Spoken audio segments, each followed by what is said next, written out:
तो दोस्तों आज भारत दुनिया भर के कंट्रीज़ के लिए इतना ज़्यादा इम्पोर्टेंट हो चुका है कि हर देश भारत को अपने पाले में करना चाहता है और इसी होड़ में दुनिया के दो बड़े सुपर पावर यानी कि यूएसए और रशिया तो ये भी यही चाहते हैं कि भारत इन्हीं की साइड में रहे, क्योंकि आने वाले समय में भारत काफ़ी ज़्यादा तेज़ी से ग्रो करने वाला है और हमारी इकोनॉमी और हमारी मिलिट्री काफ़ी ज़्यादा तेज़ी से राइज करने वाली है। तो पास्ट में हम कहीं ना कहीं रशिया के पाले में रहे, लेकिन अब यूएसए और भारत दोनों का एक जो सबसे बड़ा एनिमी कंट्री यानी कि चाइना है, तो उसको काउंटर करने के लिए यूएसए को अब ये बात समझ में आ चुकी है कि इनको डायरेक्टली भारत का यहाँ पर समर्थन चाहिए होगा। तो इसके लिए यूएसए ने सबसे पहले तो भारत के साथ में अपने रिलेशंस को काफ़ी ज़्यादा स्ट्रॉन्ग किया। इसके बाद में मिलिट्री स्टेप के चलते इन्होंने भारत को कई सारे अपने हथियार ऑफर किए, जिसमें से भारत ने इनसे कुछ लिमिटेड संख्या में हथियारों को खरीदा, जिसमें P-8I जैसे एयरक्राफ्ट है, MH-60 जैसे हेलीकॉप्टर है, अपाचे जैसी हेलीकॉप्टर है। लेकिन जब अमेरिका अपने फ्रंट लाइन वेपन्स को भारत को ऑफर करता है तो भारत उनमें इतना ज़्यादा इंटरेस्ट शो नहीं करता है। तो अब यूएसए को भी ये बात समझ में आ चुकी है कि भारत सबसे पहले तो आत्मनिर्भर भारत के चलते अपने हथियारों को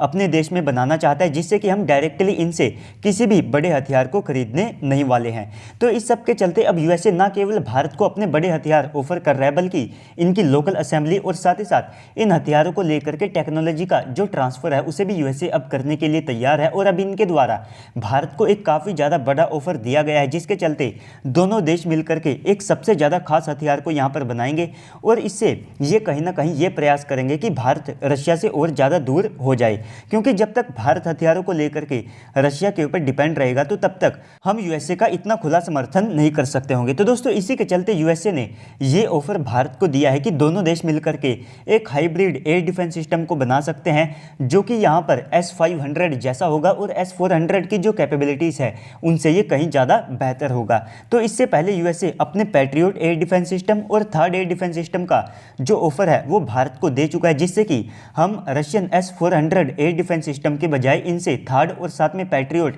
एयर डिफेंस सिस्टम को इनसे खरीद ले। लेकिन यहाँ पर भारतीय सेनाओं को यही अच्छा लगा कि जो S-400 एयर डिफेंस सिस्टम है वो कहीं ज़्यादा कैपेबल है, वो ऑलमोस्ट हर प्रकार के एरियल टारगेट को डिस्ट्रॉय कर सकता है, चाहे उसमें सुपरसोनिक मिसाइल्स हो, ड्रोन्स हो, स्टेल्थ फाइटर जेट हो। यानी कि S-400 आप सबको अमेरिकन एयर डिफेंस सिस्टम से कहीं ज़्यादा कैपेबल दिखाई देगा। तो भविष्य में रशिया भारत को डेफिनेटली अपना S-400 एयर डिफेंस सिस्टम भी ऑफर करने वाला है। यहाँ तक कि रशिया पहले ही कह चुका है कि भारत दुनिया के उन प्राइमरी कंट्रीज़ में से एक होगा जिनको हम अपने S-400 एयर डिफेंस सिस्टम को या तो देने वाले हैं या फिर ऑफर करने वाले हैं। तो अगर आप यूएसए के ऑफर को देखते हैं तो हाइब्रिड एयर डिफेंस सिस्टम में सबसे पहले तो इन्होंने यही बता दिया कि ये S-400 से कहीं ज़्यादा कैपेबल होगा और ये कहीं ना कहीं S-500 जैसा एक एडवांस एयर डिफेंस सिस्टम होने वाला है। तो हाइब्रिड एयर डिफेंस सिस्टम के अंदर आप दो प्रकार के खास हथियारों, जिसमें डायरेक्ट एनर्जी वेपन सिस्टम और एक इंटरसेप्टर मिसाइल आती है, तो इन दोनों को इस्तेमाल कर सकते हैं। तो ऐसा ही जो एक एयर डिफेंस सिस्टम है वो हमारी सोलर इंडस्ट्रीज भी बनाने वाली है।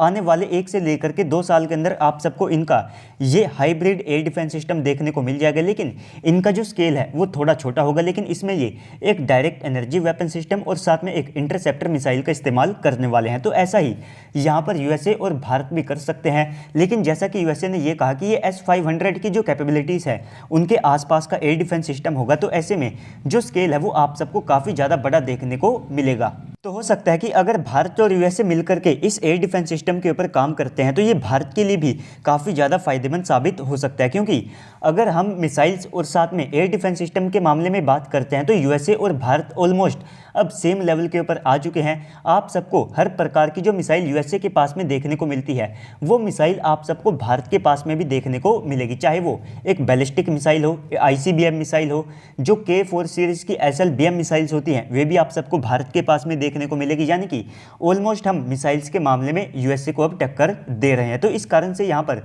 भारत और यूएसए मिलकर के बराबरी की हिस्सेदारी के चलते इस एयर डिफेंस सिस्टम को जब एक्सपोर्ट करेंगे तो इसमें भारत को भी काफ़ी ज़्यादा फायदा होगा। और यूएसए की सॉफ्ट पावर का आप सबको पता है कि वो कितनी ज़्यादा है, और इसके दम पर अगर दोनों देश मिलकर के किसी हथियार को तैयार करेंगे तो उसका डायरेक्टली जो बेनिफिट है वो यहाँ पर भारत या फिर हमारी जो कंपनियाँ हैं उनको भी मिल सकता है। और यूएसए की इसी सॉफ्ट पावर का फ़ायदा लगातार ये वेस्टर्न कंट्रीज़ और साथ में इजराइल जैसे जो देश है ये उठाते आए हैं, जहां पर इन्होंने यूएसए के साथ में मिलकर के अपने हथियारों को तैयार किया। इसके बाद यूएसए के दम पर इनको इन हथियारों के काफ़ी सारे जो एक्सपोर्ट के ऑर्डर हैं वे भी यहाँ पर मिले। तो इस कारण से यहाँ पर भारत को अपना इंटरेस्ट शो करना चाहिए। इससे हमें हाइब्रिड एयर डिफेंस सिस्टम की जो टेक्नोलॉजी है वो भी मिल जाएगी। और रही बात यहाँ पर डायरेक्ट एनर्जी वेपन सिस्टम को लेकर के, तो यूएसए इसमें काफ़ी ज़्यादा तेज़ी से प्रोग्रेस कर रहा है और डायरेक्ट एनर्जी वेपन सिस्टम के मामले में आप सबको दुनिया का जो नंबर 1 कंट्री है वो अमेरिका ही दिखाई देगा। तो दोस्तों ओवरऑल यूएसए के इस ऑफर को लेकर के अब आप सबको क्या लगता है कमेंट सेक्शन में बताइएगा। साथ ही साथ अगर आपको वीडियो अच्छी लगी है तो वीडियो को लाइक कर दीजिएगा। अगर आप चैनल के ऊपर पहली बार आए तो प्लीज़ से चैनल को भी सब्सक्राइब कर दीजिएगा। तो चलिए दोस्तों मिलते हैं अगली वीडियो में, तब तक के लिए गुड बाय, जय हिंद।